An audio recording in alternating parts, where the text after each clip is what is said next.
तो दोस्तों, मेरा नाम है धीरेन्द्र। आपका स्वागत है आपके अपने चैनल पे। आज हम बात करने वाले हैं ट्रायल बैलेंस के ऊपर। ट्रायल बैलेंस का पूरा कॉन्सेप्ट सीखने वाले हैं कि ट्रायल बैलेंस होता क्या है। अकाउंटेंसी 11वीं क्लास का बहुत इंपॉर्टेंट टॉपिक है ये।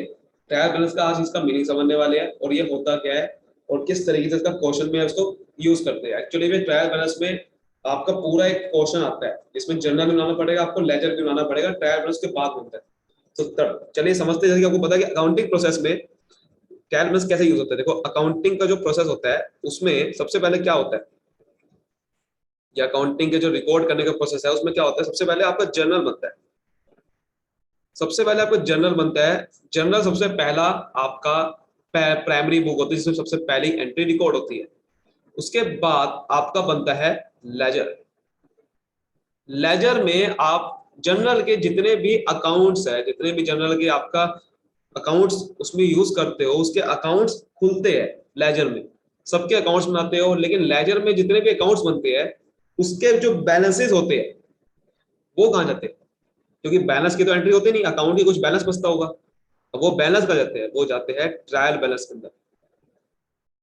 वो जाते हैं ट्रायल बैलेंस के अंदर। ट्रायल बैलेंस नाम से बदल रहा है, बैलेंस को टैली करने के लिए बनाया जाता है ट्रायल बैलेंस। जो भी बैलेंस लेजर में है, लेजर के अंदर बैलेंस जो बचे है उसको टैली करने के लिए देखना पड़े कि क्या डेबिट और क्रेडिट इक्वल आ रहे हैं या नहीं आ रहे, क्योंकि कभी कभार नहीं आते। ट्रायल बैलेंस इसी का काम करता है कि सर जितने भी डेबिट को बैलेंस है उसके डेबिट साइड पे लिखेगा वो जितने भी है। जो भी क्रेडिट बैलेंस है वो एक तरफ लिखेगा। दोनों को मैच करा जाएगा कि दोनों एक्चुअल में मैच हो रहे कि नहीं हो रहे। अगर नहीं हो रहे तो वहां से हमें पता चल सकता है कि हमारे कंपनी में क्या क्या एरर्स हो रखे हैं, किस तरह के एरर हो रखे हैं। यानी कि जो कैलकुलेशन एरर होते हैं ना, मैथमेटिकल एरर जिसे बोलते हैं, कि कैलकुलेशन करने में क्या पता गलती कर दी हो, या किसी का अकाउंट गलत चढ़ा दियो, कोई एंट्री किसी का अमाउंट गलत लिख दियो।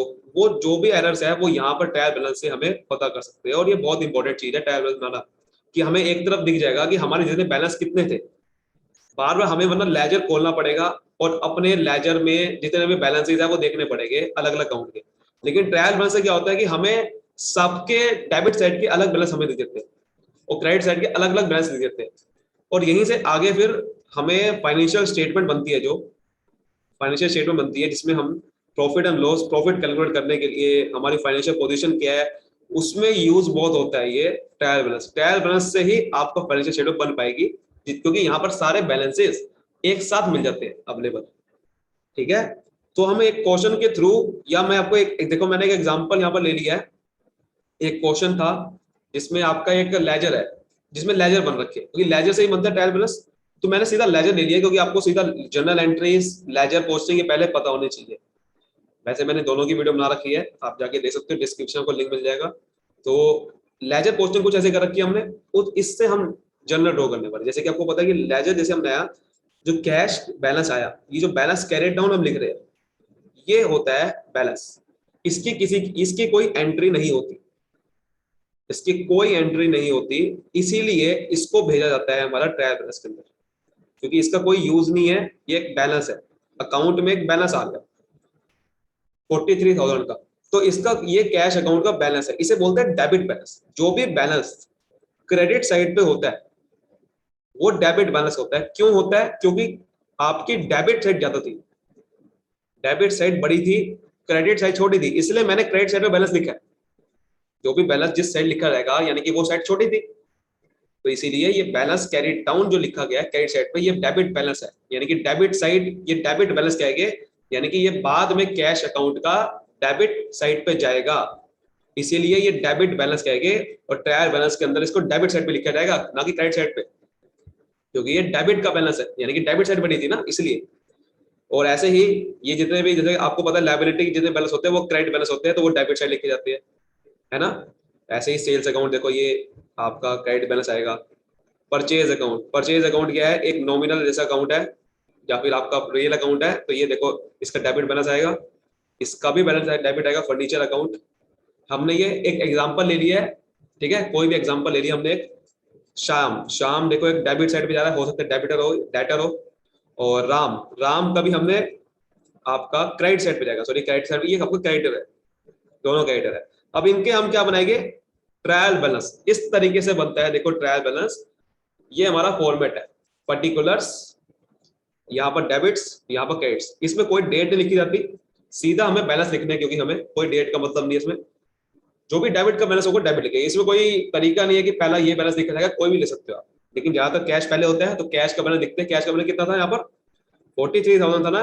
और ये डेबिट का बैलेंस है, क्योंकि डेबिट साइड पे जाएगा ना कैश अकाउंट में, तो ये कैश अकाउंट का क्या हो गया, डेबिट बैलेंस। जितने भी एसेट होते हैं ना वो सबके डेबिट बैलेंस होते हैं, मतलब हो गया कि वो डेबिट साइड पे जाते हैं सारे बैलेंस। सो आपका 43,000 मैंने यहाँ लिख दिया। ठीक है, अगला, अगला क्या है आपका, ये हो गया कैश अकाउंट। अगला कौन सा अकाउंट है हमारा, कैपिटल अकाउंट। कैपिटल अकाउंट का बैलेंस कितना है, 50,000। तो 50,000 हम यहाँ लिखेंगे कैपिटल अकाउंट। ठीक है, और ये किस साइड जाएगा, ये जाएगा क्रेडिट साइड पे। अगला कौन सा है हमारा, सेल्स अकाउंट, है ना। सेल्स अकाउंट है, देखो सेल्स अकाउंट में क्या लिखा हुआ है, 5,000 लिखा हुआ है। तो आपको पता ही है सेल्स अकाउंट कहाँ जाएगा, सेल्स अकाउंट जाएगा क्रेडिट साइड पे 5,000 पे। इस तरीके से हमने ड्रॉ करना है। और जितने भी आप ऐसे कर सकते हो। परचेज अकाउंट देखो 7,000 का बैलेंस है, सो यहाँ लिखेंगे हम परचेज अकाउंट। इसमें कोई भी आपको डेट लिखने की जरूरत नहीं है, 7,000 का बैलेंस है ना, 7,000 मैंने यहाँ लिख दिया।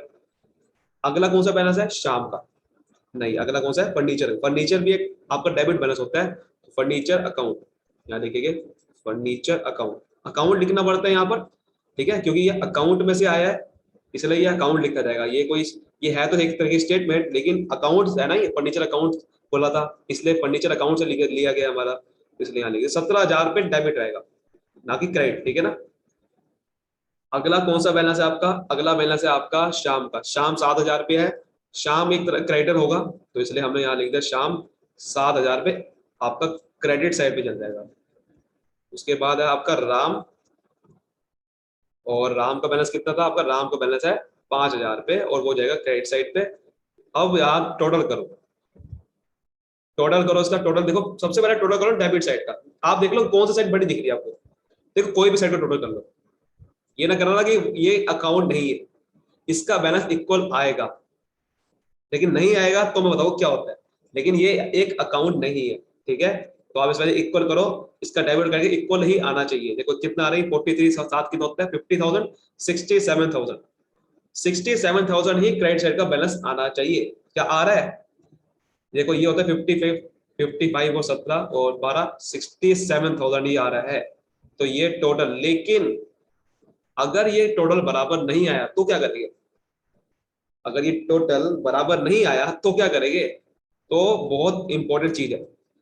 सपोज करते हैं मैं यहाँ पर राम का बैलेंस लिखना भूल गया, सपोज करते हैं यहाँ पर एक राम का बैलेंस लिखना भूल गया मैं, तो क्या करेंगे यहाँ, समझते हैं इसको कि भाई राम का बैलेंस मैं लिखना भूल गया, या राम का मैंने अकाउंट ही नहीं बनाया, या राम के अकाउंट में मैंने 5,000 डाले ही नहीं, ठीक है ना, राम के अकाउंट में मैंने 5,000 डाले ही नहीं। तो अब क्या होगा, इस साइड पे क्रेडिट साइड पे ये शॉर्टेज आ जाएगी यहाँ पर कितने की, 5,000 रुपए की, है ना। क्रेडिट साइड पे शॉर्टेज आ जाएगी 5,000 रुपए की, ये डेबिट सिटी समझ आ जाएगा। लेकिन जैसे ही आप पकड़ोगे, इसे ही बोलते हैं एरर, यहीं से पकड़ा जाता है ट्रायल बैलेंस का। ट्रायल बैलेंस इसलिए तो बनता है कि जो भी आपका एरर होगा मैथमेटिकल, वो यहां से पकड़ा जाएगा। अब इसको ठीक कैसे करेंगे, लेकिन हमें तो बराबर करना ही है, आपको पता है डेबिट और क्रेडिट को बराबर करते ही करते हैं। तो इस अकाउंट को, ये किस अकाउंट का बैलेंस था हमें नहीं पता, इसलिए यहां बोलेंगे सस्पेंस अकाउंट। हम यहाँ लिख देंगे भाई ये सस्पेंस अकाउंट है, सस्पेंस में है, कौन सा अकाउंट है हमें नहीं पता, सस्पेंस में है ये जो 5,000 का बैलेंस आपका ये क्रेडिट साइड पे आपका आ रहा है, यहाँ पर नहीं लिखा गया, इसका मतलब ये कोई अकाउंट था जिसमें डालने होंगे, या कुछ ट्रांजेक्शन वहां पर हो गई होगी, लेकिन हमने डाला नहीं होगा, इसलिए वो लिखा जाएगा वहां पर सस्पेंस अकाउंट। और ये रेक्टिफिकेशन एरर में देखा होगा आपने, रेक्टिफिकेशन एरर 11 आपका रेक्टिफिकेशन जब एरर आएगा आगे, तो आपने देखा होगा उसमें भी आपका आएगा, ये आपने नहीं पढ़ा है तो रेक्टिफिकेशन एरर में सस्पेंस अकाउंट बहुत खुलता है। तो सस्पेंस अकाउंट वहां लिखा जाता है जहां पर एरर होता है, और उस अकाउंट का आपको नहीं पता किस अकाउंट में एरर हुआ था, इसलिए आपको वो बैलेंस नहीं रह जाए, वो बैलेंस आपका रह गया क्योंकि आपको अकाउंट का नाम ही नहीं पता कि इस अकाउंट में आपको इफेक्ट डालना है, तो इसलिए हम सस्पेंस अकाउंट लिख देते हैं हम। ठीक है, तो ये हमारा ट्रायल बैलेंस होता है।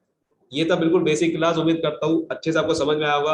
अगर समझ में जरूर आया तो इस वीडियो को लाइक करना, सब्सक्राइब करना और शेयर कर देना उन लोगों के साथ जिनको समझ नहीं आता है, और सब्सक्राइब जरूर करना चैनल को ऐसी और वीडियो देखने के लिए। और सर कमेंट कर जो बताना कैसी लगी, कमेंट करके ये भी बताना कि कौन कौन से और टॉपिक की वीडियो चाहते हो, मैं आपको जरूर दूंगा।